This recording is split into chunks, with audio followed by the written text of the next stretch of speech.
Hi there, this is John for killerphp.com, and today what I'm going to be doing is looking at JSON and really introducing JSON, which is the JavaScript object notation, which is really just a notation format that can accomplish everything that you can accomplish with XML.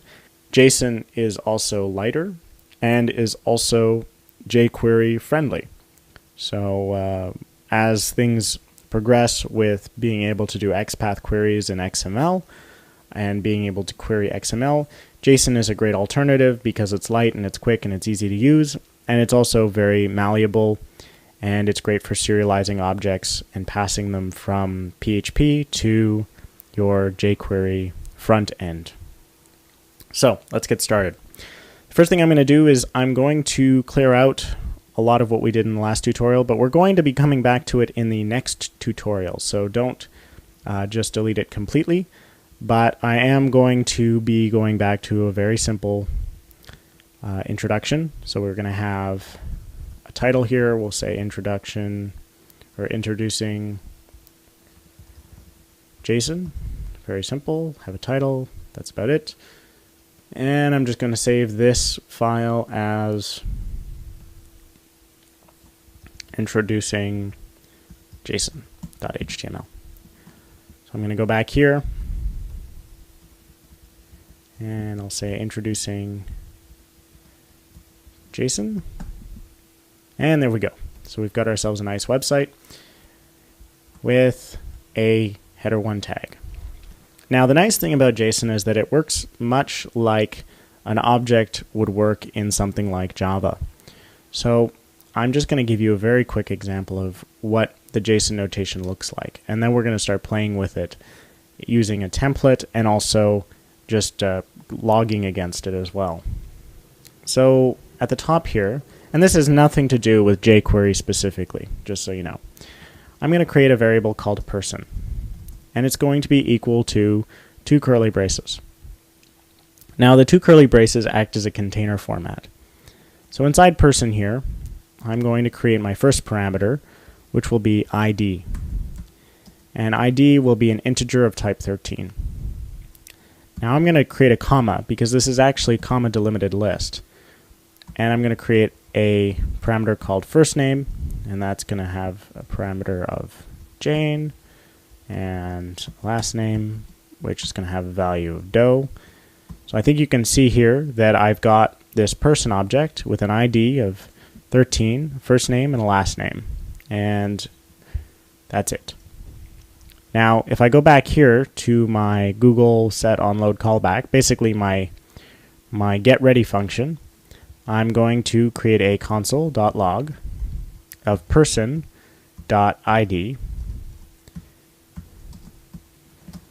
and person.fname,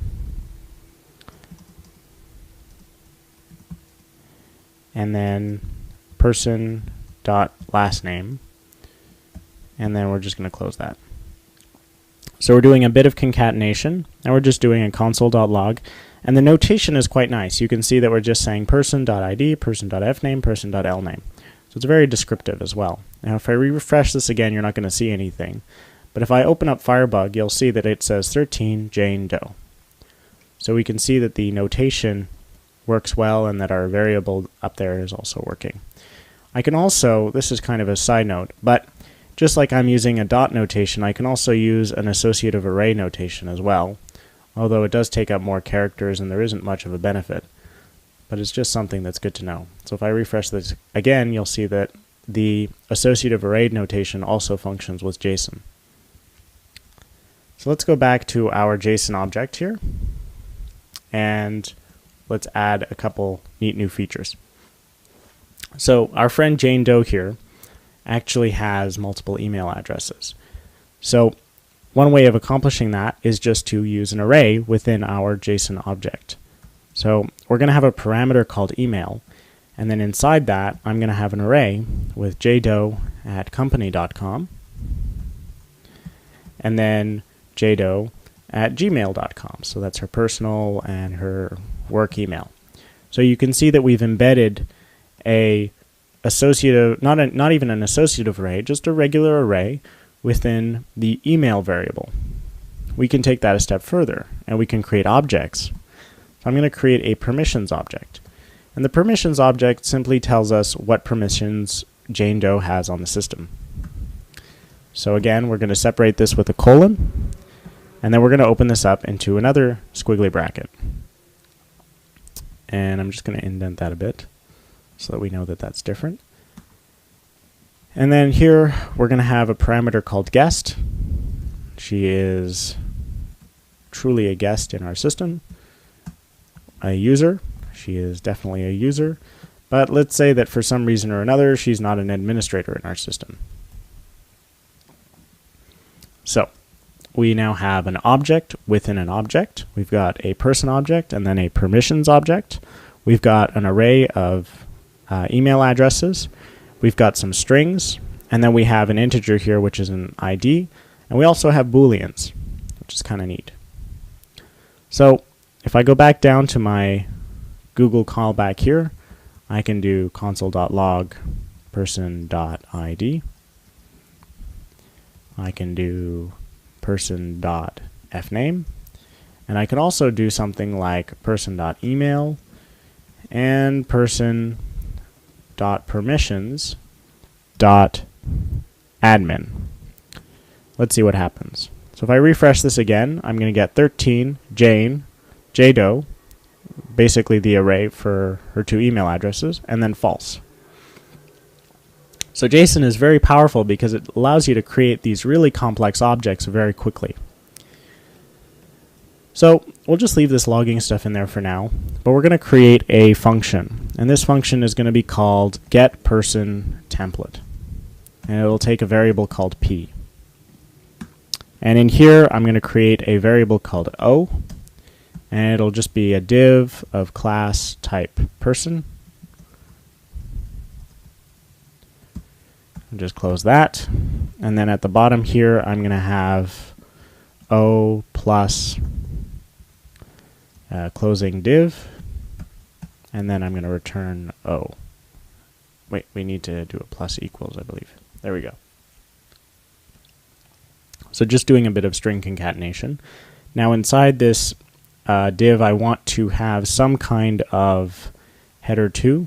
So instead of just doing a semicolon here, I'm going to do we're going to use the plus for concatenation. So plus header 2 plus p.fname plus p.lname, and then close our header 2 plus p. Let's make this small, ID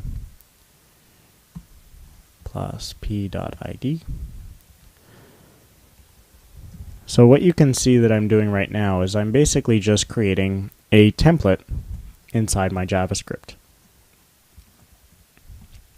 Now we've got this emails tag right here, which I'm going to put together a little separately.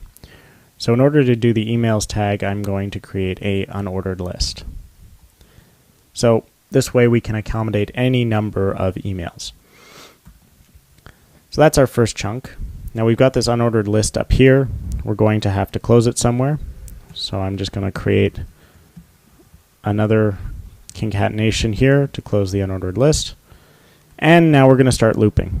So I'm going to create a for loop with a variable of type I is less than p.email.length. In other words, we're going to do a count on the length of our email array, I++,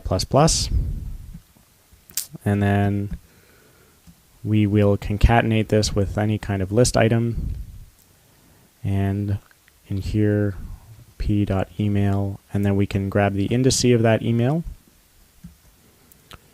and then close that list item. And then lastly, we need to be looking at our permissions. So here I am just going to create a header 3.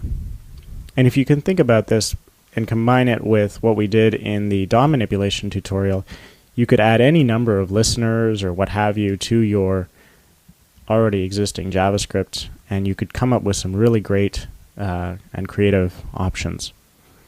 So this list of permissions is going to be a little different. We're going to just do a check. So we're going to say, well, first, if we're opening up our unordered list, we need to close it again. So I'm going to do that. And then I'm going to say if p.permissions.admin, in other words, if you're an admin, then I'm going to concatenate this with a list item of type admin, or not of type, but just with the admin property. And we're going to do this a couple of times. We'll do this for p.admin, p.user, and p.guest. You can also see that order does not matter here. So that even though up here I've got guest, user, and admin, because they're properties of my object, I can access them in any order. And then I close that, and then I return the O. So now I should be able to do console.log get person template and put in the person object. We can delete this stuff over here. Refresh this. Let's see what happens. Okay, I'm getting an error. Oh, I forgot my bracket at the end. Save that, refresh it again, and it looks like we're getting ourselves a nice bit of HTML code. Now we'll just combine this with what we've done in previous tutorials by adding a content section, then a paragraph, and a hyperlink. This time it's going to be an ID of get TPL, get person template. My creativity is escaping me. So we've got get TPL, and then up here in our Google callback, we're just going to do get TPL dot click function return false. And then here we just want to append to our content section get person template with the person object. And I'm going to get rid of the log, refresh this again, and you can see that Jane Doe shows up with an ID of 13, emails, she's got her 2 email addresses, and then the permissions she has on the system. I don't know how to spell permissions, so we should change that. Okay. And let's say down the line she becomes an administrator. I just specify that to true. And if I run this again, you can see that now she is an admin on the system as well, which is kind of neat. So what we're doing here is we're basically separating content from style and style from behavior. And that's very important because as projects get more and more complex, you want to separate your data from the behavior associated with that data. And you want to separate the behavior, the clicks, the fades, and all that fun stuff from the visual and the aesthetic part of the site and the design. In larger projects, you might have an interaction designer, you might have a web designer, you might have a systems or a software architect, and they're all kind of concerned with different things, where an interaction designer would be concerned with the animation and the user interaction and the snappiness of a website. The web designer would be more concerned with the color, the branding, the markup, and the overall style guide. And the systems architect or the software architect would be more concerned with the data and the system security and all the functional requirements of a system. So by thinking in these terms, you can actually delegate out bits and pieces of a project very easily and quickly. So in the last little tutorial chunk, we're going to be looking at how we can take this and incorporate PHP into this project so that we have essentially dynamic data. Thanks for listening.